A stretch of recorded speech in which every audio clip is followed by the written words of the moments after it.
She was trained to insert IV lines, not to face torpedoes in the dead of night. No uniform, no rank. No one expected anything of her.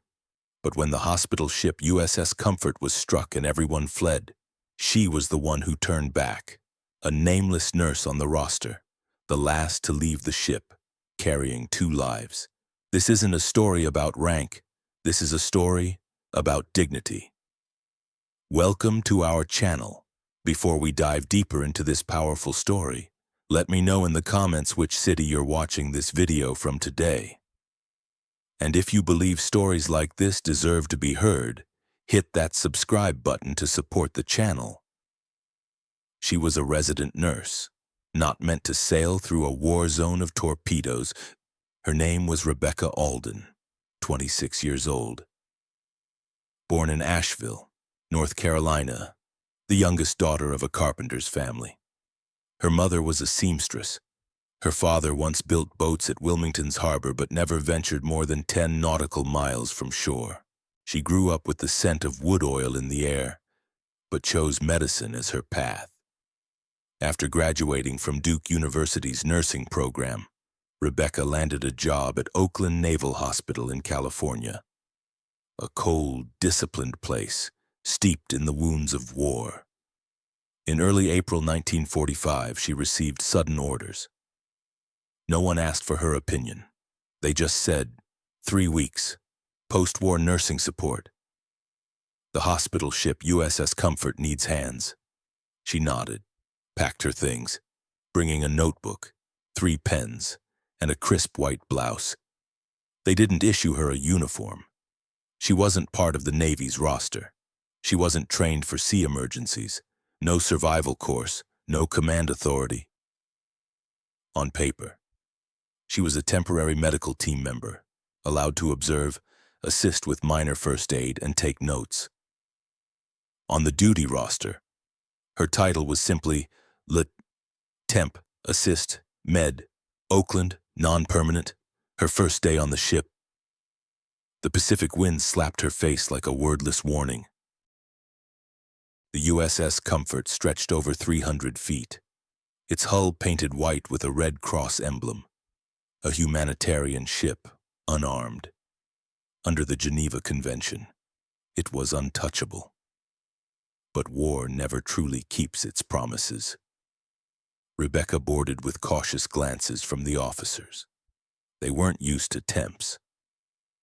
She was assigned a small bunk below deck near the medical linen storage. No one briefed her, no orientation, no map.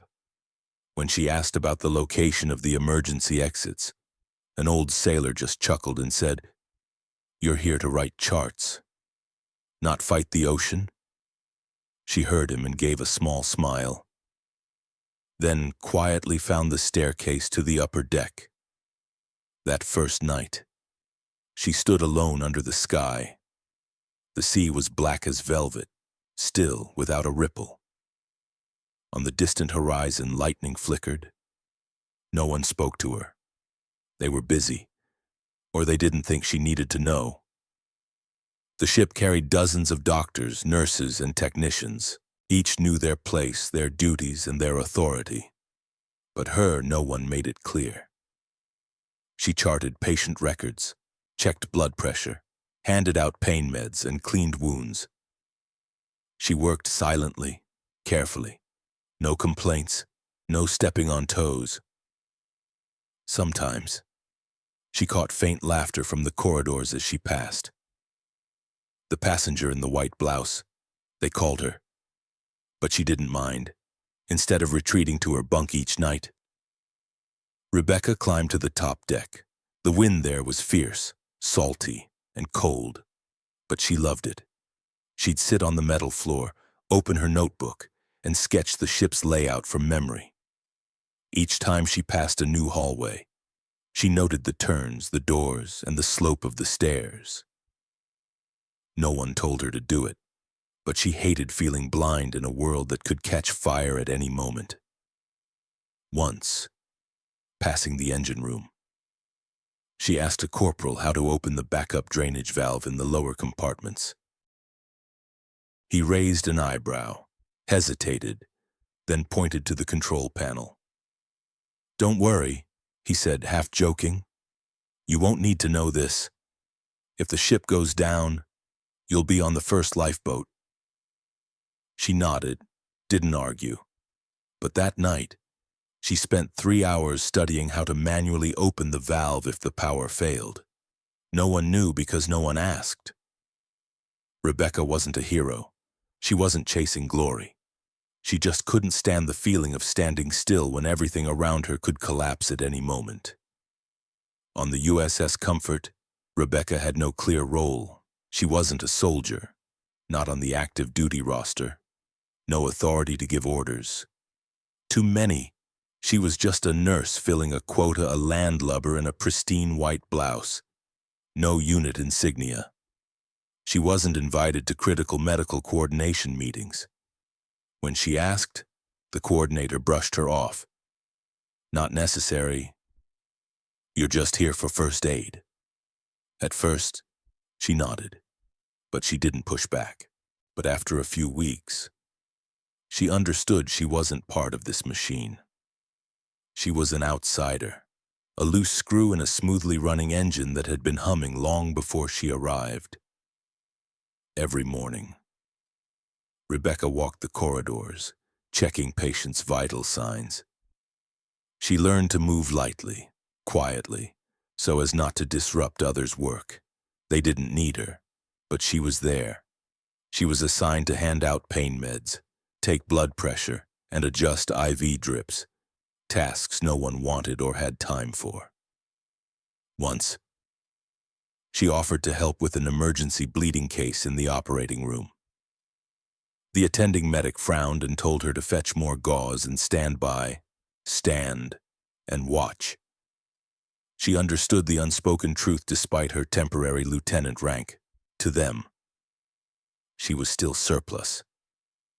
Even at meals in the break room, when she entered, no one looked up. Soft laughter, fleeting glances. Once, as she sat at a table with Navy technicians, one of them said bluntly, not lowering his voice, "If something happens, you're the first on a lifeboat, right?" The words landed lightly like a nod, but cut deep enough to leave a mark. Rebecca didn't reply. She ate slowly, and the next time, she chose to sit alone near the cold storage. In the days that followed, she started spending her evenings in the old medical equipment room. No one went there. No one noticed, and no one stopped her from opening the technical manuals she wasn't supposed to read. She quietly flipped through pages on emergency evacuations, on the mechanics of the ship's emergency drainage valves. How do you manage when the power grid fails completely? She hand-copied deck schematics, marking backup emergency lights, main water pipes, and steel doors that only opened with a hand crank. No one knew. No one asked. But each night, as the ship glided through pitch-black seas with no shore lights, she sat by a small flashlight, sketching the ship's layout from memory and silence. She wasn't training to be a rescuer, but she understood when no one believes in your presence, preparation is the only thing you can hold on to. Rebecca wasn't trying to prove anything. She just refused to be passive on a ship where people assumed she'd be the first to leave. But she didn't see it that way. No one should truly be the first to go, not when others are still lying there. And because no one else thought of that, no one realized the woman in the white blouse wasn't the one eager to leave first. She might be the one who stayed until the end, because no one told her what to do. She chose to do what her heart knew was right, and all of this was still far from a fateful night to come. A night with no warning, no sirens, just an explosion and then the truth. The truth about what they'd once dismissed. April 28, 1945. The clock in the medical bay struck 2, on the sea south of Okinawa. The sky was clear. The hospital ship USS Comfort glided steadily, about 17 nautical miles from shore, completely unescorted. By international law, a medical ship was non-combatant, unarmed, uninvolved, untouchable. But that was theory. War didn't follow theory. Rebecca was on the night shift. She checked the IV drip for a patient with third-degree burns in Ward 3. The medical bay was quiet, just one assistant medic and a sedated patient. Rebecca leaned down, jotting fluid levels on the chart. Her pen was still in her hand when the floor beneath her shook. A deep, rumbling explosion, not sharp like artillery's, but heavy, reverberating from the ship's core. She looked up. Everything in the room rattled. Then the lights flickered out. A second later, water seeped through the left wall's seam. With it came the smell of oil and iron blood. The USS Comfort had been hit by a torpedo from a Japanese submarine. The torpedo's path sliced the port side, striking near the medical storage and auxiliary operating room. In an instant, the backup electrical system failed. Emergency lights stayed dark, the intercom went silent, and the water began to rise. Footsteps thundered from the corridor.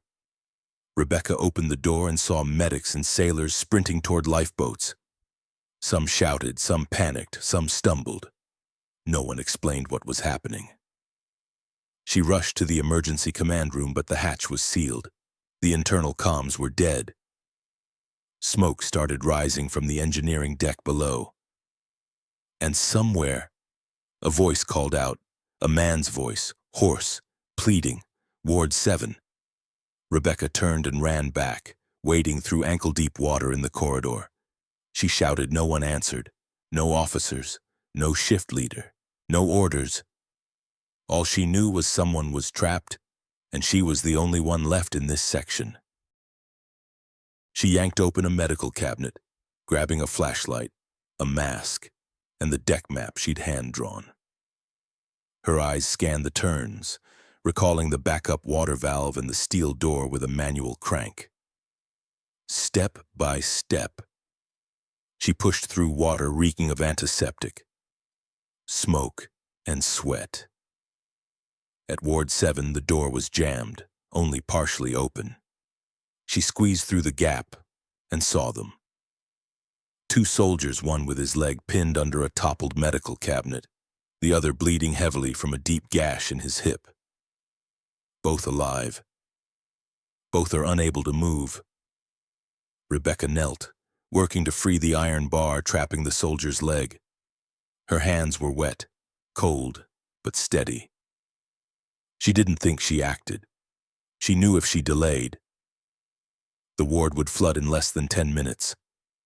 Just then, a second explosion rocked the ship. Not close, but enough to tilt the corridor. She knew the ship was losing balance. Rebecca didn't wait. She hauled the first soldier into the corridor, propping him against the wall, then went back to carry the second. Smoke obscured the main exit, but she remembered. She'd memorized an alternate route. A narrow maintenance stairs behind the freshwater storage, leading to the second deck. She turned, dragging both men, moving, breathing through her shirt's hem. Her eyes stung, her heart pounded, but her feet kept going. No one called her name. No one ordered her to do this. But Rebecca stayed, not because she was a rescuer, because no one else came back, and because she knew better than anyone. Sometimes silence isn't surrender. It's when real action begins. In the dark, amid smoke, water, and a sinking ship, a woman in a white blouse chose not to leave. She wasn't on the rescue roster, but she was there because no one could stop a heart that had prepared long before. And because somewhere 2 lives still needed to be pulled from the darkness. Rebecca was thrown out of Ward 7 when a ceiling pipe burst. She slammed into the iron wall, dazed, then scrambled up. Her flashlight was lost somewhere in the dark water. She couldn't see clearly, only felt with her hands the deck tilting, water reaching her knees. No sirens, no intercom. Just distant screams, and the screech of metal as the ship's seams began to crack. No one was around, no officers, no nurses, no orders. She was alone, but Rebecca didn't stop. She pulled herself up, dragging the first soldier onto the slanted deck, propping him against the cold wall. His chest rose and fell, faintly. But he was alive. The second soldier was unconscious, blood from his hip mixing with the filthy seawater. She tore off her outer shirt, tying an emergency knot around his wound, then rigged a makeshift splint from a broken medical tray. No stretcher, no help. But she had her deck map, the crumpled paper she'd secretly sketched night after night. By memory, Rebecca groped her way to the auxiliary engineering room, a narrow, unused path behind the food storage. The iron staircase was rusted, its steps slanted and slick. But she knew there was a mechanical manual backup drainage valve independent of power. She reached the control panel, turning heavy gears, each rotation tearing at her wrists until they bled. A low hum sounded, then the rush of water draining from the left ward. Rebecca stood still for a moment. She heard it, the floor drying beneath her feet. But the explosions continued, from afar. The fuel storage might have been hit. The ship didn't have much time. She turned back. The corridor was now a maze of exposed wires, debris, and thick black smoke. She ripped her sleeve, wrapping it around her nose, hoisting the heavier soldier onto her back while guiding the other with her free hand, staggering toward the auxiliary rescue ladder. Sea wind poured through a breach, cutting like ice. But she didn't stop. Each step was a battle. Each breath is a fight to stay upright. But she didn't let go. Not with 2 lives on her shoulders. Not when she knew no one else was coming back to do this. Reaching the second deck, she pulled them into an empty supply room. Inside was a small oxygen tank and 2 foldable stretchers hanging on the wall. Rebecca lifted each soldier onto a stretcher, securing them with evacuation straps. She ran to find Lifeboat Station 4, the only one not yet fully tilted. When she arrived, the last lifeboat was being lowered to the sea. No one saw her. No one knew she was there. She waved and shouted. A medic on the boat heard. He yelled back, "We're overloaded." Rebecca didn't answer. She just looked up, where a manual winch still hung on the deck. She hooked the lifeboat ropes to each stretcher, attached them to the slide mechanism, and turned the crank, notch by notch, lowering each man to the cold water below. No hoist, no help. Just her hands raw, bleeding and eyes that didn't blink. One man, then the other. When it was done, she tied the rope to her own belt, sliding down the final line, no ladder. When her feet hit the lifeboat, the ship behind her lurched hard to port. Another explosion roared, this time from the fuel storage. Flames erupted, lighting half the deck, casting Rebecca's shadow across the water. The medic grabbed her shoulder, pulling her into the boat. She collapsed, unable to speak. She just breathed heavy, deep, and wet. No one asked who she was. No one asked what she was doing there. But a glance passed, and someone patted her back lightly. No title, no rank. But in that moment on the dark sea, under the glow of a dying ship, everyone knew. She had stayed when she should have been the first to leave. Not for orders, not for duty, but for one reason alone: someone needed saving. And she couldn't turn away. Rebecca sat silently in the lifeboat, her back against the icy wooden side, hands limp, stained with blood and black smoke. No one spoke. All eyes were on the ship, the USS Comfort, now just a massive iron hulk tilting left, smoke billowing from 3 major compartments, flames licking its white hull, staining the night sea red. The ship hadn't sunk yet, but everyone knew. It wouldn't stay afloat much longer. The lifeboat was overloaded, Over 30 people crammed together, most injured, some unconscious. The medic across from Rebecca was Lieutenant James Harris. She recognized him from last week's shift in the emergency ward.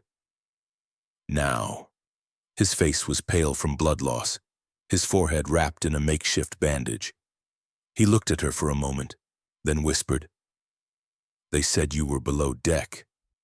No one thought you'd make it out alive." Rebecca didn't respond. She just turned to look back at the ship. At that moment, an officer with a clipboard at the boat's edge began counting heads, names, units, ranks. When he reached her, he looked up and asked, "Name, rank." She answered, her voice hoarse from smoke. "Temporary lieutenant. Rebecca Alden, resident nurse Oakland." He paused, flipping through his roster. Her name wasn't on the rescue duty list, not on the combat team, no record of emergency assignments. A silence hung in the air. Then he just wrote Alden non-roster.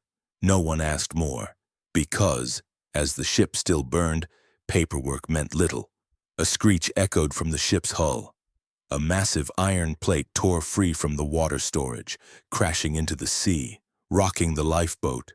Water spilled over the side. Everyone fell silent, bracing for the inevitable. But the ship didn't sink. It clung to the surface as if refusing to let go. And Rebecca stared at it, unblinking. In her mind, the flooded corridor was still vivid. 2 unconscious bodies on stretchers, her bloodied hands turning the crank, her solitary steps through fire and steel. It was all still there, not yet fading. Another nurse, sitting beside her, asked softly, "Weren't you scared staying back like that?" With the ship exploding, Rebecca turned. Her face was streaked with soot, her hair tangled, and a cut on her forehead still oozing blood. But her eyes were calm, unshaken. She answered slowly, "I didn't think about fear. Then, just thought. They're still breathing. I couldn't leave." No one said more because nothing needed saying. Some actions don't need explaining. Some choices don't need reasons. And some people don't need medals to be called heroes. The hum of a patrol boat's engine grew in the distance. The escort arrived late, but it arrived from the west. A beam of light swept across the sea. The distress signal had been received. Lifeboats were hoisted one by one onto the patrol ship. When Rebecca's boat was called, she was the last to be pulled onto the deck. Before stepping aboard, she turned back one final time. The USS Comfort was now just a nose above the water. A final flash sparked from the fuel storage. Then the ship sank like an ancient creature and vanished beneath the cold Pacific. No applause, no band. No one called her name over the loudspeaker. Just a silent sea and a small figure leaning against the ship's rail. Eyes fixed on the void where nothing remained, except a quiet vow in her heart. If given the chance again, she'd stay. When everything falls apart, the only thing left is how you hold on to others with your own hands. And Rebecca had done that not for glory, but for the unspoken silence no one taught of a woman once deemed an outsider,